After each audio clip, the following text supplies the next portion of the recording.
준비하지 않으면 기회는 안 온다. 기회가 평생 두세 번은 사람한테 있을 수 있다 이렇게 말하는데, 준비를 많이 하는 사람한테는 수 없는 기회가 지금도 찾아올 수 있다고 저는 생각을 합니다. 그래서 만약에 내가 최고 경영자를 꿈꾸지 않는다면 훌륭한 종업원으로 되기도 힘듭니다.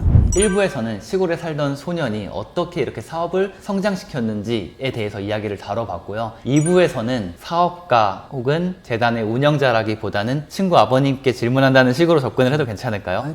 네. 부와 성공을 이루신 분들은 어떻게 자기 개발을 하는지, 그리고 그 자기 개발을 실제로 본인 삶에 어떻게 적용하는지에 대해서 좀 여쭤보도록 하겠습니다. 제가 다혜님께 듣기로는 시각화의 끝판왕이라고 들었어요. 그래서 사고 싶은 땅 혹은 건물인지 제가 정확히 기억은 안 나는데 거기에 막 직접 가보신다고 그런 얘기를 들었거든요. 어떻게 들었는지는 모르겠지만 제가 뭐 땅을 사서 부동산을 하는 사람은 아니고, 교육기관으로서 확장을 시켜 나갈 때 그곳들은 이미 건물로 다 형성이 돼 있는 곳들이고, 그리고 거기는 이미 복합 건물 같은 경우는 수십 명의 입주자가 다 들어있는 그런 형태의 건물들이잖아요. 그러면 저거를 우리 학교로 만들어야 되는데 그게 쉽게 되는 일은 아니잖아요. 끊임없이 생각을 하고 거기 있는 사람들을 어쨌든 설득을 해야 되고, 또 그 사람들과의 어떤 결론을 맺어서 그 사람들이 나가거나 어떤 보상을 해주거나 하면서 건물 하나하나를 취득해 나가는 방식이었는데, 우리 학교가 이제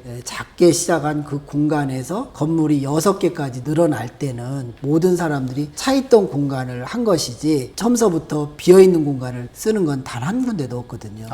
처음에는 옆 건물을 사야 되겠다 마음을 먹으면 그 목표를 우선 세우죠. 건물에 대한 사진을 찍고 그 사진을 이제 책상에다가 붙여놓는 거예요. 붙여놓고 그리고 이것을 사야 되는 시기, 언제쯤 이것을 매입해야 되겠다는 시기를 결정을 해서 써놓죠. 만약에 그걸 써놓지 않았다면 그 건물은 스쳐 지나가는 것이었겠지만, 그걸 써놓고 이것을 계속 언젠가는 내가 매입을 해야 되겠다라고 생각을 하면 건물이 다 다르게 보이죠. 저 공간을 어떻게 쓸 것인가, 그리고 저 사람이 들어있는 사람을 어떻게 이해를 시켜서 우리한테 매각하게 만들 것인가, 이런 것들. 특히나 이제 그 안에는 개인도 들어있지만 기업, 대기업, 예를 들어서 재능교육이라는 회사가 들어있는데 그런 회사가 들어와 있는 건물도 있었어요. 그런 데들은 쉽지 않거든요. 그러면 이제 제가 본사에 가서 이해시키고 설득을 시키는 방법이 있었고, 이제 그런 것처럼 사람을 내보내려면 많은 시간과 계획을 세워야 되는데, 처음에 출발은 사진에서 좀 출발했다고 보고 있어요. 요즘은 이제 스마트폰으로 그냥 딱 찍어서 뭐 보잖아요. 근데 그때만 해도 없었을 거 아니에요, 스마트폰이. 네, 그런 건 없고 카메라로 사진을 찍죠. 그다음 인화를 해서 붙여놓는 거예요. 붙여놓고 거기다가 언제까지 이것을 매입한다는 연도수를 정확하게 해놓고 거기에 어떤 공간이 들어가야 된다라는 것까지 다 계획을 써 놓죠. 건물 안에 어떤 공간을 넣을지까지 다 생각해 놓으신 거예요? 그래야 내가 확신을 가지고 거기다가 몰입을 하지, 그렇지 않으면 몰입이 안 되잖아요. 계획을 엄청 디테일하게 하시네요. 그냥 내가 저 건물을 사야겠다 이게 아니라 저 건물을 산 다음에 이 공간은 이렇게 쓰고 저 공간은 저렇게 쓰고. 그럼요. 절실하지 않으면 사람한테 가서 굽힐 수가 없습니다. 절실하면 굽힐 수 있어요. 부탁할 수 있고 사정할 수 있어요. 절실하지 않으면 상대방이 조금만 어렵다고 말해도 바로 포기하거나 좌절해버리죠. 하지만 내가 절실하면 포기하지도 않고 좌절하지도 않습니다. 절대 필요하기 때문에 무슨 일이든지 전 다 할 수 있다고 봐요. 저는 이렇게 아버님처럼 사실 저도 그런 시각화를 많이 하는 편이거든요. 근데 저는 그 시각화 이후에 그 계획도 솔직히 좀 부족했던 것 같고, 그리고 절실함도 아버님에 비해서는 많이 부족했던 것 같아요. 그래서 이룬 것도 있지만 사실 못 이룬 것도 많거든요. 근데 그거죠. 건물을 산다로 갔으면 부동산업자지만, 건물을 산다가 아니라 내가 절대적으로 필요하다고 생각하면 그것은 내가 꼭 써야 될 공간을 취득하는 것이기 때문에 여러 가지 방법을 생각할 수가 있는 거죠. 그 공간을 그 차이라고 봐야죠. 써야 하는 이유와 명분부터 갖고 있어야 되는 게 중요하네요. 그래서 이제 한 복합 건물 같은 경우는 건물주가 사실은 수십 명인 경우도 있거든요. 그럼 거기를 일일이 찾아가서 내가 이 공간을 이런 방식으로 써야 된다. 건물이 크니까 주인도 여러 명인 거군요. 하긴 작은 건물이 아니니까. 그런 경우도 있었고, 우리 우리 바로 옆 건물은 우리나라에서 아주 제일 유명한 나이트클럽이었어요. 사람이 문전성시하던 그런 곳인데 거기도 제가 필요로 한 거죠. 그곳을 매입을 하는 과정은 쉬운 게 아닙니다. 문전성시하던 그 돔나이트 건물을 매입을 하기 위해 가지고 우리 학교에서 그 건물을 사진을 찍고 그 다음에 써야 할 공간이 텅 벼 있잖아요. 그것을 미리 도면으로 다 그렸어요. 그래서 그 안에는 다 벼 있는데 층을 만들어야 되잖아요. 내부도 그럼 들어가 보신 거네요? 내부 다 들어가서 이제 내부까지 저희가 다 설계를 해가지고 이렇게 우리는 할 거다. 그러니 이거를 우리가 매입 계획이 일단 섰다. 너희도 언젠가는 우리하고 협상을 하자. 팔아라. 네, 네. 아 근데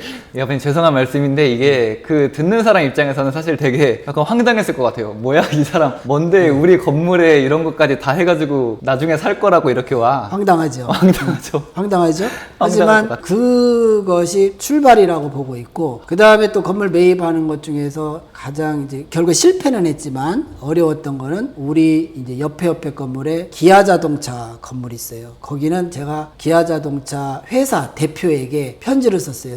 수기로. 아 자필 편지를. 네네. 써서 학생들이 이런 공간에서 이렇게 쓰고자 하는데 이거를 우리한테 매각을 해라. 했으면 좋겠다 해가지고 편지를 썼더니 그쪽에서도 감동을 받았어요. 거기하고 우리 학교가 아주 가까이에서 서로 교류를 많이 하고 있었던 참이기 때문에 거기 있던 직원들도 우리가 기아자동차를 또 많이 사줬거든요. 우리를 우호적으로 보고 있었고 우리가 필요로 하다니 그러면 생각해보겠다 해서 매각 계획을 그쪽에서 세웠는데 네. 나중에 매각 단계에서 누군가가 더 많이 주고 사겠다는 사람이 좀 불발이 됐군요. 되는 바람에 사실은 우리가 다 계획을 세우는 건데 다른 사람이 가져가는 이제 그런 상황도 있었죠. 하지만 인터셉트. 저희가 이게 하나하나가 만들어지는 데는 오히려 없는 공간에다 떡 세우는 것보다는 이렇게 만들어 나가서 그 건물들을 만들어 온다는 게 사실 쉬운 일은 아니죠. 와 이게 얘기를 들으니까 제가 이게 자기계발서에서 단순히 그냥 꿈을 시각화해라 시각화하면 이루어진다 라고 했지만 아버님 경험에 의하면 두 가지가 필수 전제 조건이 돼야 됩니다. 첫 번째는 내가 그걸 이뤄야 하는 명분과 이유가 분명해야 되고 두 번째로는 그냥 그걸 산다 얻는다가 아니라 그걸 사서 어떻게 할 건지에 대한 아주 디테일한 것들이 있어야 간절함까지 맞습니다. 찾아온다는 거죠. 맞습니다. 이제 요즘에는 핸드폰에 이미지 화면이 있잖아요. 거기에 이제 들어 있습니다. 그래서 거기를 보고 필요한 것들이 있으면 이미지 화면을 계속 보는 거죠. 안 보고 싶어도 안 볼 수가 없잖아요. 계속 이제 보면서 그렇게 하고 있는 것도 있죠. 그러면 지금도 있으세요? 그런 거? 지금은 좀 다른 걸로 지워졌는데 네. 얼마 전까지 까지도 할 것은 거기에 들어 있었죠.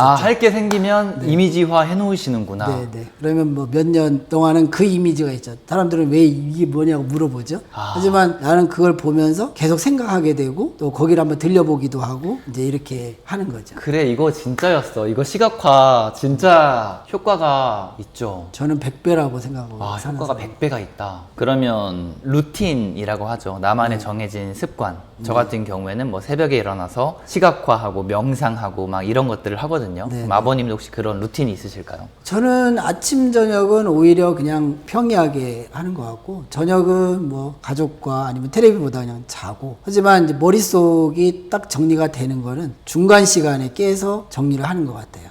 주무시다가요? 네, 자다가 중간에 딱 깨면 그 시간에 그 있었던 거를 정리가 다 안 되면 다음 잠은 안 됩니다.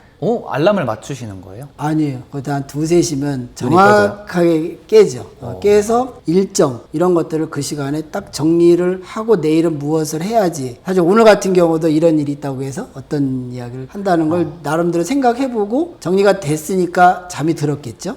그러면 새벽에 딱 눈을 뜨셔서 내일 내가 어떠한 것을 해야겠다 이러한 것들을 계획하고 정리하는 시간을 가지시는 거예요? 항상 저는 갖는다고. 근데 그게 어떻게 떠지시죠? 알람을 안 맞췄는데 떠지신다는 거잖아요. 그거는 좀 자연스럽게 그렇게 돼 왔던 것 같아요. 그러면 다음날 일정이 좀 정리가 안 되거나 막 그러면 밤을 새죠. 네, 아침까지 잠 못 들고 이게 이제 약간은 좀 좋지 않은 버릇일 수도 있는데 그래도 그 시간에는 좀 고요하고 잡담이나 이런 것들이 일어나지 않기 때문에 최대한의 이제 그런 부분들이 만들어지는 시간이 아닌가 저는 그렇게 생각합니다. 저는 일어나서 새벽이고 아버님 같은 경우에는 자다가 중간에 깨서 나만의 시간, 고요한 시간, 정리 정리하는 시간을 갖는 거네요. 네, 네. 그런 시간이 꼭 필요한가요? 저는 필요합니다. 그리고 굉장히 좋고, 그리고 그 시간에 생각한 것들이 어느 정도는 좀 효과가 많이 있다고 보고 있고, 오늘도 이제 우리 단체의 일이지만, 그거를 정리해서, 아까 이제 제가 회장님한테 그 내용을 전달해 드렸는데, 그 정리가 그 시간에 그렇게 되지 않았다면 아마 그런 문장이 나오기는 어렸을 거라고. 그러면 그럼 생각한 것들을 쓰시나요? 아니면 예전에는 글로 썼는데요. 네. 요즘에는 핸드폰에 메모가 있잖아요. 메모를. 밤새 이렇게 하고 있죠. 이런 얘기는 처음 들어요. 그러니까 뭐 보통 새벽에 일어나서 한다거나 아니면 뭐 자기 전에 한다 이런 얘기는 들어봤는데 중간 시간에 어쨌든 잠을 좀 잤잖아요. 그리고 끝날 때까지는 내 시간이고, 내가 만약에 이게 안 끝난다면 내일 아침까지도 시간이 있는 거니까 이걸 중심으로 바라본다면 그 시간을 최대한 활용하는 그 효과가 있어서 마무리가 되는 효과가 있어요, 실제로. 그 시간을 딱 확보를 해 놓으니까 네. 그리고 사람이 이제 쫓기면 답이 안 나오잖아요. 근데 이제 이 시간에는 시간이 여유가 있다고 생각하니까 정리가 오히려 빨리 되는 그런 느낌도 있죠. 하긴 뭐 그때는 아침까지만 하면 뭐 몇 시간이 있으니까 네, 네. 근데 이제 이게 쫓기면 결론을 빨리 내리거나 아니면 결론이 도달하지 않으면 그냥 포기해 버리거나 이제 이렇게 되는데, 그 시간은 그런 면에서는 굉장히 유리한 것 같아요. 제가. 그런 루틴이 있으셨군요. 그럼 아버님이 생각하시는 좀 성공의 핵심 비결이 있을까요? 저는 독서라고 생각을 하고, 혹시 아버님은 어떻게 생각하시는지? 물론 뭐 일반인들과 전 똑같다고 봐요. 필요하면 책도 읽고, 또 요즘에는 뭐 유튜브도 이런 성공담이 많이 나오잖아요. 그분들의 이야기를 굉장히 귀담아 듣는 편이에요. 그리고 진심으로 받아들이고, 책을 그냥 읽는다는 게 문제가 아니라 그것을 내 것으로 확실하게 인식을 한다. 어떤 때는 뭐 각색이 됐을 수도 있어요. 하지만 그거는 그 문제고, 그것을 내가 받아들여 내 걸로 갖는 거는 다른 문제잖아요. 그렇죠. 예, 그렇기 때문에 저는 그거에 대해서 진심으로 받아들이려고 하는 그런 것들이 많이 도움이 된다고 생각합니다. 이게 참 자세가 중요한 것 같은 게, 누구는 똑같은 영상을 보더라도 아유 저거 뭐 말만 번지르르 하지 별거 아닐 거야. 맞아요. 운이 좋았을 거야. 맞아요. 막 이렇게 생각을 하는데 그게 아니라는 만약 거죠. 그렇게 본다면 아무것도 들을 것도 없고 볼 것도 없어요. 하지만 그것을 어떤 내용이든지 간에 내 것으로, 코미디를 볼 때도 배울 것이 분명히 있거든요. 그러면 그런 것처럼 내 것으로 받아들여 보려고 하는 그런 자세가 중요하다고 생각합니다. 그리고 이제 제가 오늘 이런 인터뷰를 하면서 혹시 이런 질문이 나오면 무엇을 말할까를 저는 생각을 했거든요. 그거는 저는 뚜렷한 자기 목적 사업이 있어야 된다고 생각합니다. 뚜렷한 자기 목적 사업. 네. 저는 결국에는 교육 사업을 하는 사람이에요. 교육 사업을 위해서 다른 것들이 붙어서 사업화돼서 거기에 이제 부도 하나가 포함이 되는 것이지, 교육 사업을 빼고 부는 저는 없다고 봐요. 그래서 사람마다 다 다르잖아요. 교육이 될 수도 있고, 뭐 기업이 될 수도 있고, 또 제조업이 될 수도 있고, 다 거기에는 충분한 가치와 또 필요한 부분들이 있을 수 있잖아요. 그것을 인식을 내가 했다면 그것을 내가 평생에 이루고자 하는 목적 사업으로 정해놓고 거기에다 살을 붙여 나가는 것들인 것이지, 그러면서 만들어진 것이 결국에 성공의 가치지, 그런 것이 없이 돈만 많이 번다면 저는 그건 성공이라고 보지 않습니다. 그러게요. 이 작은 요리학원에서 시작한 내가 이런 요리 교육을 관광산업으로 관광산업으로 만들고 더 커서는 이제 호텔 산업으로 만들고, 호텔은 뭐 먹는 거, 자는 거, 보는 거 다 들어있잖아요. 이렇게 해서 그것을 키워서 최종적으로 가고자 하는 이것이 세워져 있기 때문에 다른 사업들도 앞으로도 얼마든지 할 수 있죠. 네. 하지만 이것이 없는 채로 다른 사업들을 한다면 돈을 버는 것이지 내가 어디를 향해서 가고 있는지에 대해서는 확실하게 인식을 할 수가 없는 거죠. 그러면 아버님은 내가 성공해보겠다, 부자가 되겠다라는 생각으로 여기까지 온 게 아니라 그 목적에 진심이다 보니까 부가 자연스럽게 따라온 저는 거네요? 그렇다고 봅니다. 그걸 위해서 건물도 필요했고, 그걸 위해서 호텔도 필요했고, 또 그런 그 가치를 더 높이기 위해 가지고 저는 이제 중학교, 고등학교 다 운영을 하고 있거든요. 이런 학교에 대한 학교 법인화도 시켰고, 이렇게 가를 수 있었던 것은 결국에는 우리가 가고자 하는 사업 사업 목적이 분명하게 정해져 있다라는 거. 아. 예, 그것을 가지고 가야 어떤 어려움에서도 그것을 위해서라면 다른 일도 할 수가 있는 거죠. 저도 이 아버님 말씀에 굉장히 공감을 하는 게, 저는 책 읽는 걸 굉장히 좋아해서 자기계발서 혹은 성공하신 분들이 쓴 책은 웬만하면 다 읽어봤거든요. 근데 그거를 제가 이제 요약해서 책을 한 권 냈잖아요. 근데 이 책을 내면서 들었던 생각이, 이 책의 시작을 뭘로 잡아야 될까? 그게 바로 목적이었어요. 그러니까 모든 성공한 분들이 그냥 나 부자 돼야지, 나 돈 많이 벌어봐야지 해서 그 자리에 간 게 아니라 다들 명확한 목적이 있더라고요. 내가 이걸 왜 해야 되는지, 그거를 딱 초점을 명확히 잡고 가다 보니까 이렇게 따라오는 거고. 맞습니다. 다들 저는 그런 부분들은 누구나 다 가지고 있다고 생각을 하고 있습니다. 그러면 마지막으로 저처럼 이제 막 사업을 시작한다거나 이제 자기 개발에 눈을 떠서 나도 한번 좀 성공으로 나아가 보고 싶다, 이런 친구들에게 좀 해주고 싶은 조언이 있으실까요? 이런 기회가 돼서 또 이런 말을 할 기회가 만들어져 가지고 저한테는 굉장히 좀 기쁘게 생각하는데요. 저는 세상을 두렵게 생각해서는 안 된다. 그리고 기회는 항상 있다. 근데 어떤 사람한테 기회가 있을 수 있느냐? 준비하지 않으면 기회는 안 온다. 우리가 기회가 뭐 평생 두세 번은 사람한테 있을 수 있다 이렇게 말하는데, 준비를 많이 하는 사람한테는 수 없는 기회가 지금도 찾아올 수 있다고 저는 생각을 합니다. 그래서 늘 다양한 준비를 하는 것이 필요하다고 생각을 하고요. 또 한 가지는 누구든지 이제 20대 30대가 되면 종업원에서 출발하잖아요. 그러면 내 꿈을 나는 훌륭한 종업원이 되어야지 라는 꿈을 꾼다면 그거는 조금 바꿔야 된다고 생각을 해요. 꿈이 너무 작다. 네, 훌륭한 종업원 다음에는 어떤 CEO가 되거나 최고 경영자가 되거나 어떤 내가 할 수 있는 일을 내 스스로 해낼 수 있는 경지까지 올라가는 그런 것을 가지고 있어야 훌륭한 종업원도 될 수 있고, 그리고 그 꿈도 이룰 수 있다고 봐요. 만약에 내가 최고 경영자를 꿈꾸지 않는다면 훌륭한 종업원으로 되기도 힘듭니다. 사람은 늘 갈등할 수 있고 힘들 때도 있고 어려울 때가 있어요. 그것을 극복할 수 있는 힘은 결국엔 더 높은 것을 꿈꾸고 있는 사람은 모든 걸 견딜 수 있지만, 내가 훌륭한 종업원만 돼야 되겠다면 거기에 만족하기는 쉽지 않을 수도 있다. 네, 그래서 더 큰 꿈을 꾸고 목표를 세우는 게 전 중요하다고 생각합니다. 아, 그러게요. 저도 그럼 꿈을 더 키워봐야겠네요. 지금도 뭐 나름대로 큰 꿈들이 있긴 한데 말도 안 된다고 생각하는 것들도 제 꿈으로 가져도 되겠네요. 그렇죠. 아직 시간이 조금 있을 테니까. 그리고 이제 꿈이라는 거는 처음에는 넓은 꿈을 가지고 있지만 점점점 줄여나가는 거잖아요. 네. 그래서 이제 핵심적인 꿈으로 정리해 나가는 게 이제 필요하죠.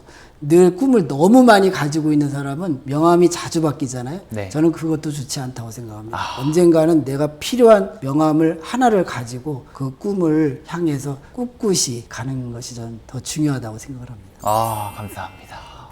진짜 오늘 1부, 2부 총 해가지고 1부에서는 이렇게 사업을 바닥부터 쭉 성공시키는 그 과정을 들어봤고, 2부에는 그냥 친구 아버님께 자기계발 조언 좀 들어볼까 하는 의미에서 이렇게 좀 접근을 해봤는데요. 이 영상을 보시는 분들도 이 2부 영상만 보셨다면 1부 영상도 한번 꼭 챙겨보시면 좋을 것 같고요. 앞으로도 유용한 자기계발 인사이트, 그리고 이렇게 성공으로 나아가신 분들의 이야기를 듣고 싶다면 리치파카 채널을 구독해 주시기 바랍니다. 끝으로 오늘 나와주신 다혜 아버님 아니 육광심 대표님께 감사 인사를 전합니다. 나와주셔서 감사합니다. 감사합니다. 고생하셨습니다.